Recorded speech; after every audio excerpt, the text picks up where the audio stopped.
Honorable Member Shri Neeraj Dangi ji. सभापति महोदय, बहुत बहुत धन्यवाद। मुझे आपने वित्त विधेयक पर बोलने का अवसर प्रदान किया है। देश की अर्थव्यवस्था को निर्धारित करने के लिए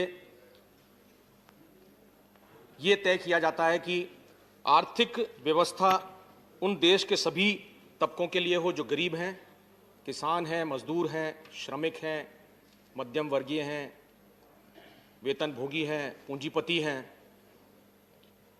और उद्योगपति हैं, और इनके माध्यम से ये इस व्यवस्था के चलते अपने जीवन को सुचारू रूप से और बेहतर रूप से चला सके, ये जो है तय किया जाता है अर्थव्यवस्था को निर्धारित करने के लिए। और ये सरकार की जिम्मेदारी बनती है कि ये इस तरह की व्यवस्था देश के तमाम तबकों के लिए लागू करें। परंतु दुर्भाग्यपूर्ण यह है कि मौजूदा सरकार ने देश की इस धरोहर को देश के निचले तबकों के हितों में न रख करके पूंजीपतियों के हाथों में सौंप दिया है। ऐसी परिस्थितियों में जहां कांग्रेस सरकार ने देश को 70 सालों तक संभाल के रखा था, वहीं इस बजट ने यह दर्शा दिया है कि देश की पूरी अर्थव्यवस्था इस बजट से निश्चित रूप से चरमरा जाएगी। बैंक बिकेंगे, पोर्ट बिकेंगे, एयरपोर्ट बिकेंगे, रेलवे स्टेशन पहले ही बिक चुके हैं। संपूर्ण रेलवे और जितनी भी सरकारी कंपनियां हैं जिनके पास लाखों एकड़ जमीनें हैं, उनको भी औने पौने दामों में इन पूंजीपतियों को बेचा जाएगा। बीमा क्षेत्र में LIC जैसी मुनाफा कमाने वाली कंपनी को भी प्राइवेट भागीदारी दी जा रही है। ऐसे में जब पूरे देश में पूंजीपति प्रधानी होगी और देश का आर्थिक गतिविधि का क्षेत्र जो है वो निजी हाथों में चला जाएगा, तो निश्चित रूप से आरक्षण को भी समय के साथ में खत्म करने की कोशिश ये लोग करेंगे, चूंकि निजी क्षेत्र में आरक्षण का कोई भी प्रावधान नहीं है। वित्त मंत्री जी का यह भी कहना था कि बेकार पड़ी बड़ी संपत्तियों को आत्मनिर्भर भारत के लिए इनका कोई योगदान नहीं है, इन्हें जो है मुद्रीकरण के लिए सीधे इन्हें बेचकर या रियायत देकर के या फिर ऐसे ही कुछ साधनों के माध्यम से इनका मुद्रीकरण किया जाएगा। मैं समझता हूं कि ऐसे व्यक्तित्व का ये निष्कर्ष निकलता है कि air India, BSNL, Bharat petroleum shipping corporation जैसे अनेक उपक्रम आत्मनिर्भर भारत के बीच में रोड़ा बन रहे हैं। माननीय सभापति महोदय, वर्ष 2020 की पहली तिमाही को लेकर के हम बात करें तो भारत की अर्थव्यवस्था जो है बहुत बुरी तरह से सिकुड़ी थी, 23.9% से। जो पूर्व अनुमान जो था गिरावट का लगभग 18.3%, उससे भी कहीं अधिक यह है। और ये आज के देश के सांख्यिकी की इतिहास की सबसे बड़ी गिरावट मानी जा रही है। इस गिरावट का असर देश की GDP निर्धारित करने वाले सभी 8 सेगमेंट्स पर नजर आ रहा है, और कोरोना काल में लॉकडाउन के दौरान इस पर बहुत बड़ा बुरा प्रभाव पड़ा था। कोरोना काल में जब इस तरह की व्यवस्था थी, उसमें दूसरी और तीसरी तिमाही में भी अर्थव्यवस्था का संकुचन जो है क्रमशः 7.5% व 8% की दर से जारी रहा। बड़ी संख्या में लोगों की नौकरियां चली गई, बेरोजगारी ने देश को चारों तरफ से जकड़ लिया, जिस पर जो है इस बिल में किसी तरह की कोई बातचीत नहीं की गई है। देश में बेरोजगारी की दर मार्च 2020 को 8% थी, वहीं अप्रैल 2020 में यह सिर्फ एक महीने में ही 24% पर पहुंच गई थी। वर्ष 2020 के सितंबर से दिसंबर माह के मध्य में यह 9 ट्रिलियन लोगों ने अपनी नौकरियां खो दी। ऐसे में 2021 का बजट, जिसे कहा जाता था कि 100 वर्षों में ऐसा बेहतरीन बजट कभी नहीं देखा जाएगा, ऐसे में देश के हालात बदलने वाला, समृद्धि वाला न होकर के ये बजट जो है देश की जनता के सपनों को तोड़ने वाला बजट साबित होगा। वित्त विधेयक में उन सभी विधेयकों को शामिल किया जाता है जो प्रत्यक्ष रूप से सरकारी आमदनी एवं सरकारी व्यय से संबंधित होते हैं तथा राजकीय कोष में आय एवं घाटा होने के निर्धारण में वे उपक्रम अपनी जो है अहम भूमिका निभाते हैं। अगर हम 2021 के वित्त बजट पर विधेयक पर हम नजर डालें तो मौजूदा फिस्कल डेफिसिट से निजात पाने के लिए इस विधेयक में कोई ठोस कदम नहीं उठाए गए हैं जो देखा जाना चाहिए था। माननीय सभापति महोदय, इसी कड़ी में मैं कुछ बिंदुओं पर प्रकाश डालना चाहूंगा जिससे इस वित्त विधेयक की खामियों को न सिर्फ उजागर किया जाएगा बल्कि इस फाइनेंस बिल की पोल खुलेगी। वेतनभोगी वर्ग के लिए किसी तरह की कोई राहत प्रदान नहीं की गई है। कोरोना महामारी और लॉकडाउन के दौरान 2.1 करोड़ से अधिक नौकरियां खत्म हुई। इसके बावजूद केंद्र सरकार ने ना तो आम जनता की मनोदशा को समझा और न ही उनके आर्थिक हालातों पर चिंता जताते हुए इस विधेयक में कोई बात रखी। आयकर स्लैब और उसकी दरों में कोई परिस्थितियों के मुताबिक बदलाव नहीं लाया गया और ना ही बुनियादी छूट सीमा में कोई बदलाव किया गया। उन्हें नौकरी एवं आमदनी दोनों ही न होने के बावजूद भी इनकम टैक्स भरना पड़ेगा जो पिछले वर्ष की तरह ही है।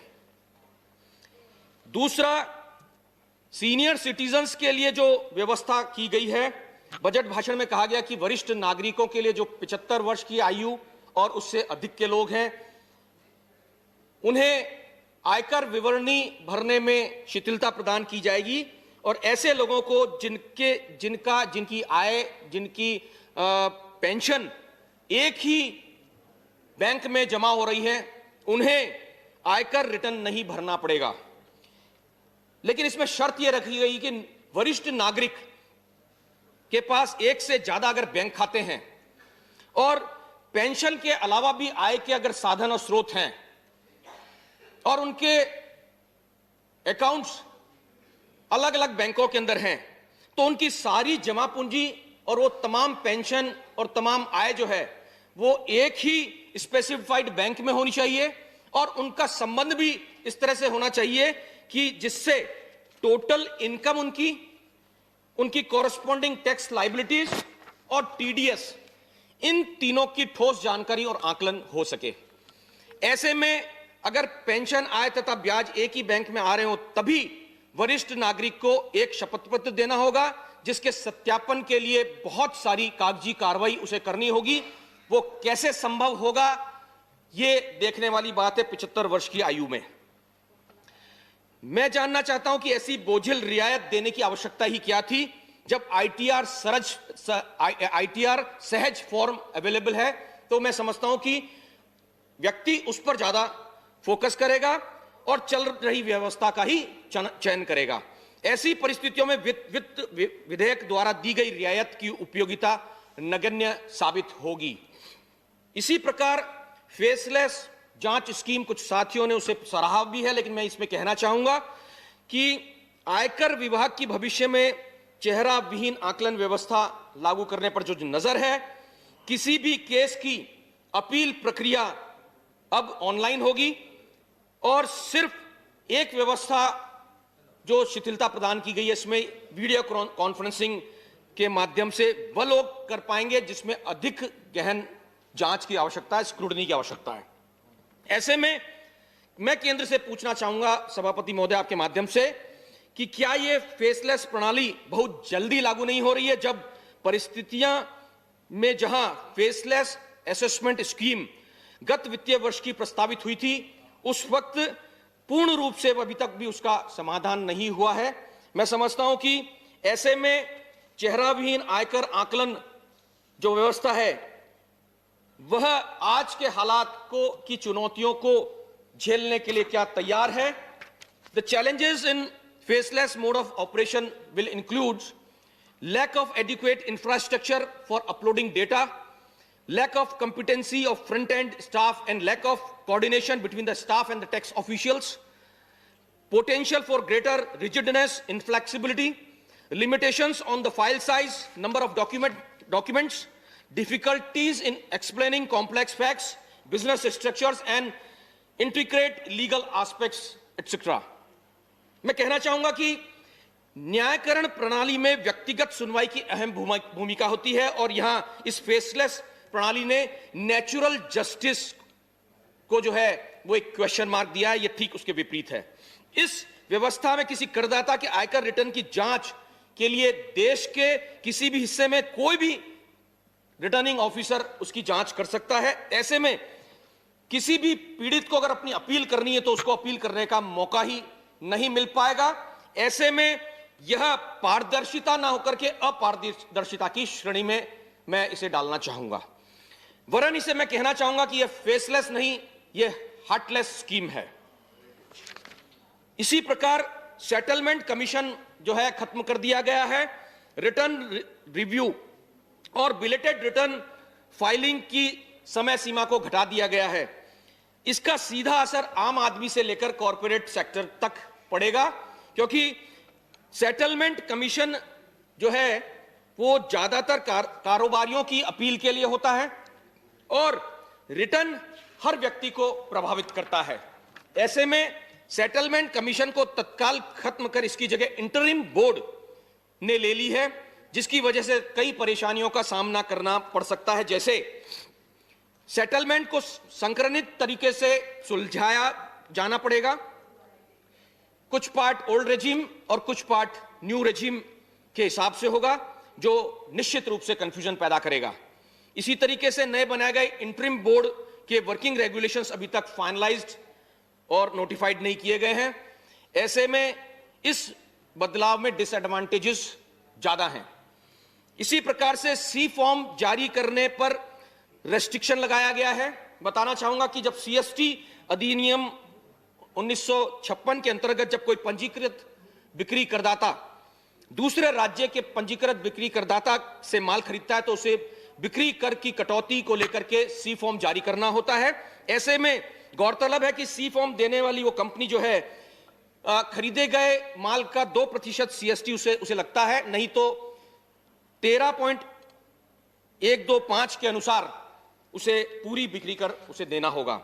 वित्त विधेयक का यह बदलाव कंपनियों को ज्यादा टैक्स देने के कारण उनकी जो वर्किंग कैपिटल है वो उसको कम करेगा। ऐसे में निश्चित रूप से नए कैपिटल इन्वेस्टर जो है उन पर बुरा प्रभाव पड़ेगा और कंपनियां जो अपने उत्पादन की जो इनपुट कॉस्ट है उसको बढ़ने की वजह से निश्चित रूप से वो अपने उत्पादन की जो मैन्युफैक्चरिंग जो वो करेंगे उसमें वो निश्चित रूप से अपने दाम को बढ़ाएंगे, उसे बढ़ोतरी उसे देंगे, जिसकी मार सीधे कंज्यूमर पे, आम आदमी पर पड़ेगी।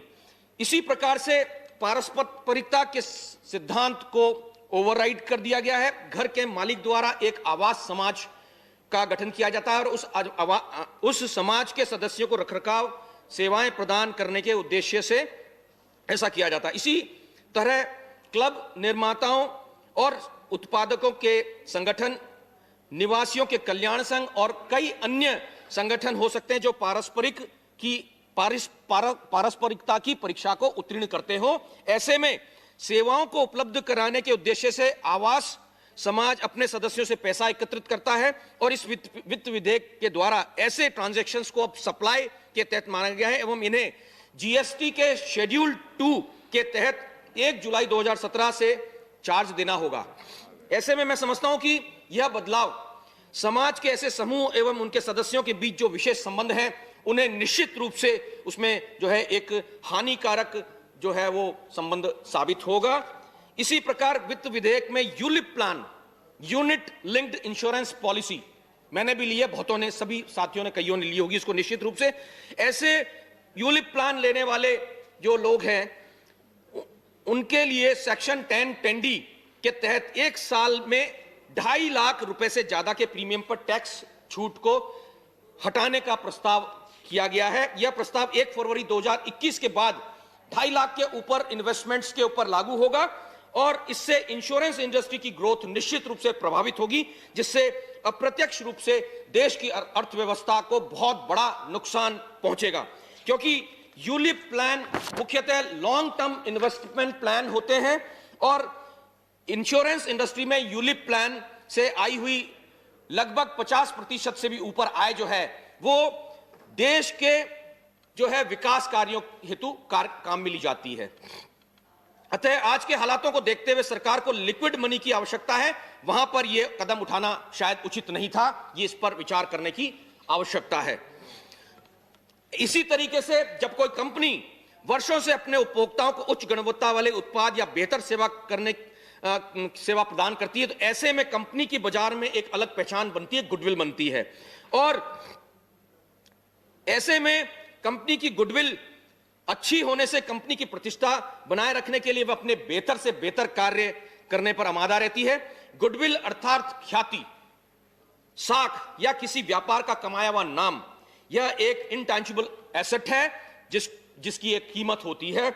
सुप्रीम कोर्ट ने भी बिजनेस एक्विजिशन करते वक्त गुडविल को डेप्रिशिएबल एसेट माना है।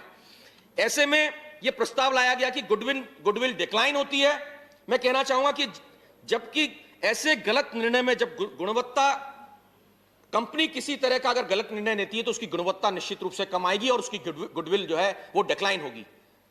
मैं इस मामले में यह कहना चाहूंगा कि यह निर्णय स्ट्रैटेजिक एक्विजिशन एवं इंटरनल ग्रुप रिस्ट्रक्चरिंग के लिए जोर का झटका होगा।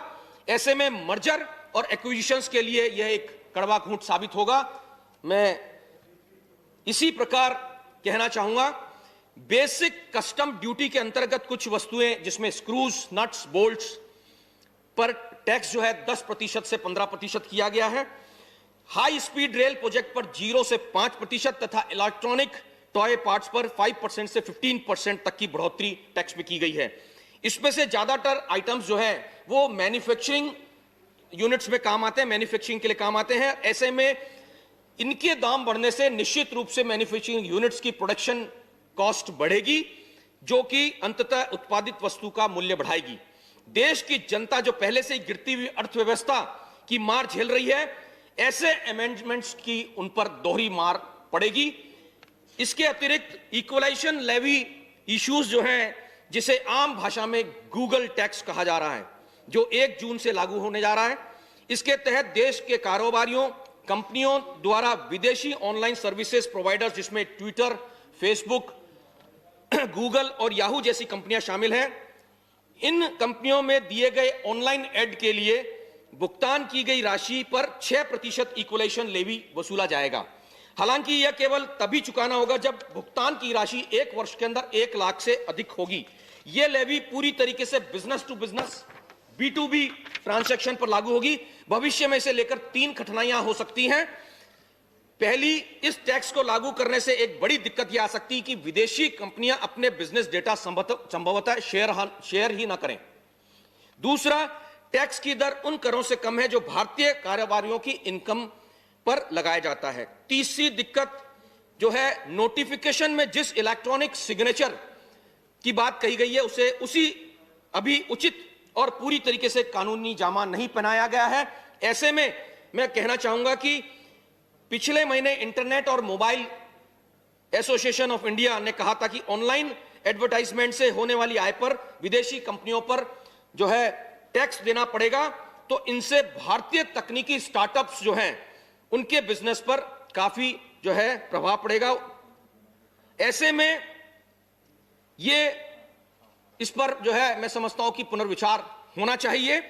इसी तरीके से नॉन टैक्स प्रपोजल्स, संविधान के आर्टिकल 110 के अंतर्गत वित्त विधेयक साधारणतः धन विधेयक को भी शामिल करता है, जिसमें टैक्स से रिलेटेड प्रोविजंस जो हैं वो सरकारी धन का अधिग्रहण, nor expenditure receipt involving consolidated fund of India इत्यादि शामिल होते हैं। किंतु इस वर्ष के वित्त विधेयक में धन से जुड़े हुए मुद्दों पर ज्यादा ध्यान न देकर के नॉन टैक्स लेजिस्लेशंस एवं प्रपोजल्स को शामिल ज्यादा किया गया है।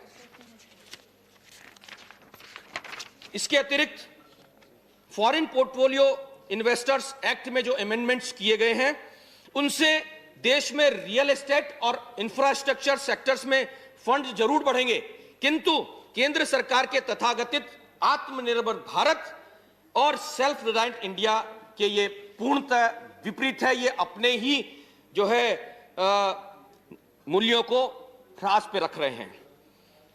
इसी प्रकार अमेंडमेंट्स ऑफ एलआईसी एक्ट 1956 में वित्त विधेयक के द्वारा एलआईसी एक्ट में 27 अमेंडमेंट्स किए गए हैं। इसके पूर्ण होने की प्रक्रिया को शीघ्र करने के लिए इसे वित्त विधेयक में शामिल किया गया है, ताकि सार्वजनिक प्रस्ताव को पार्लियामेंट की स्क्रूटिनी से मुक्त करता है ये।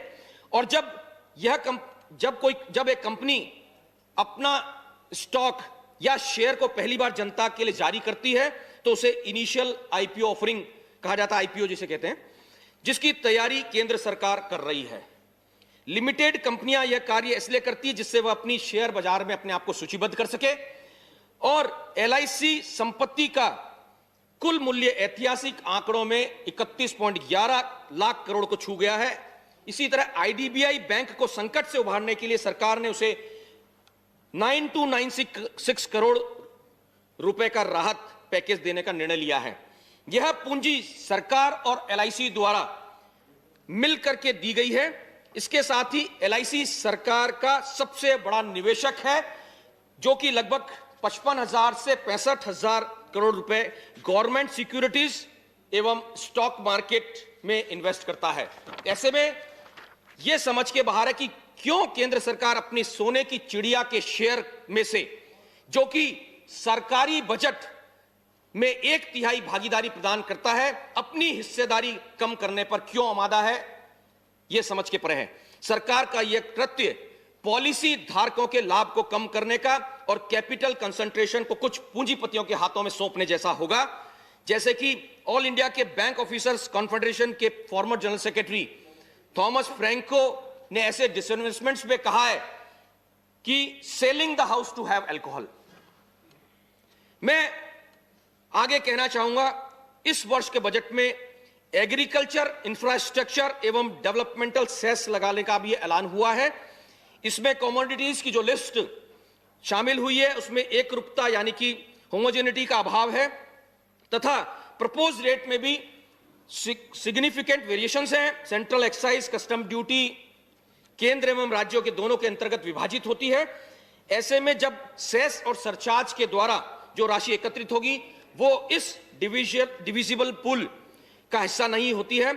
ऐसी प्रक्रिया में राज्य को जो है कम पैसा मिलता है और करों का भार भी बहुत अधिक राज्यों में बढ़ जाता है। माननीय सभापति जी, आज समस्याएं तो अनगिनत हैं, लेकिन जो सबसे ज्वलंत और महत्वपूर्ण समस्या है वो किसानों की समस्या है। और किसानों की क्या दुर्दशा इस सरकार ने कर रखी है वो किसी से छिपी हुई नहीं है।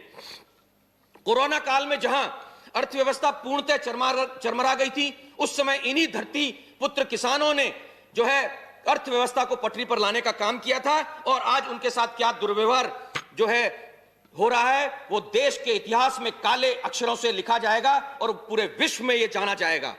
किसानों की मांग सिर्फ इतनी सी है कि खेती पर सरकारी सहायता तंत्र मजबूत हो और उनके उपज का सही दाम किसानों को मिले, ये उनकी मांग है। इसीलिए किसान संगठन जो है लगातार एमएसपी की मांग को लेकर के आंदोलनरत हैं और ऐसे में उनकी जायज मांग को अनसुना करते हुए कृषि क्षेत्र का भविष्य निजी हाथों में सौंपने का काम ये सरकार कर रही है।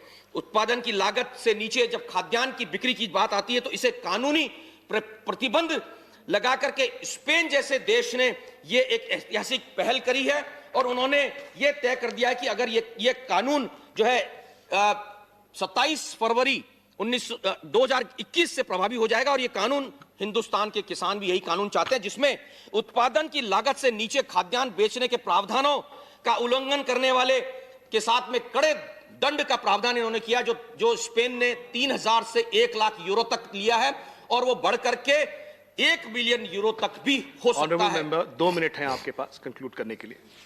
सर मुझे तो 25 मिनट आपको अलॉट किया गया है आपकी पार्टी से। 25 मिनट पूरा करने का मुझे कहा गया। 2 मिनट आप सर, लेकिन मैंने तो अभी तक शायद मेरे ख्याल से 20 मिनट ही बोला है। 25 आपका 23 मिनट हो चुका है। 2 मिनट। मैं ऐसे मौके पे यही कहना चाहूंगा कि सरकार को जो है इस ओर ध्यान देना चाहिए किसानों पर। पेड़ जब फल फूल से लद जाता है तो वो झुकता है, वो देता है।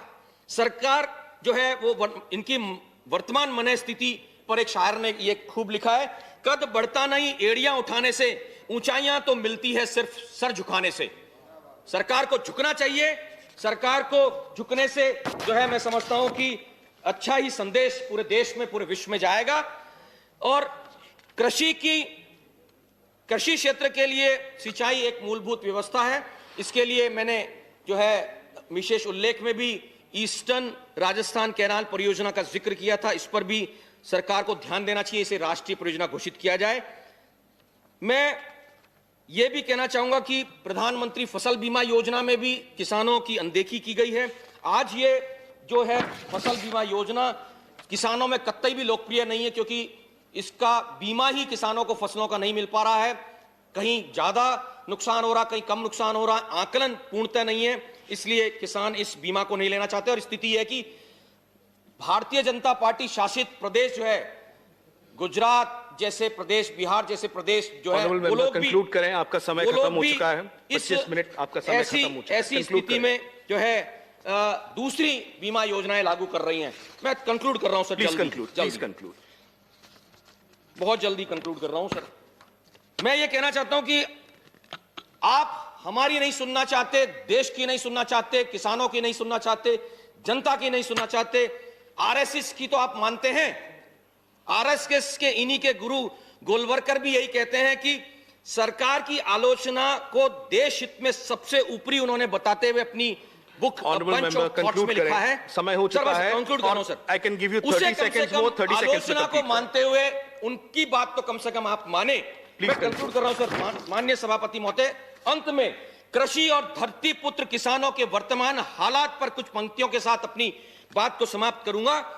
चीर के जमीन को मैं उम्मीद बोता हूं, मैं किसान हूं, चैन से कहां सोता हूं, कहां छुपा के रख दूं मैं अपने हिस्से की शराफत। जिधर भी देखता हूं उधर बेईमान खड़े हैं। क्या खूब तरक्की कर रहा है अब यह मुल्क देखिए, खेतों में सौदागर और सड़कों पर किसान खड़े हैं।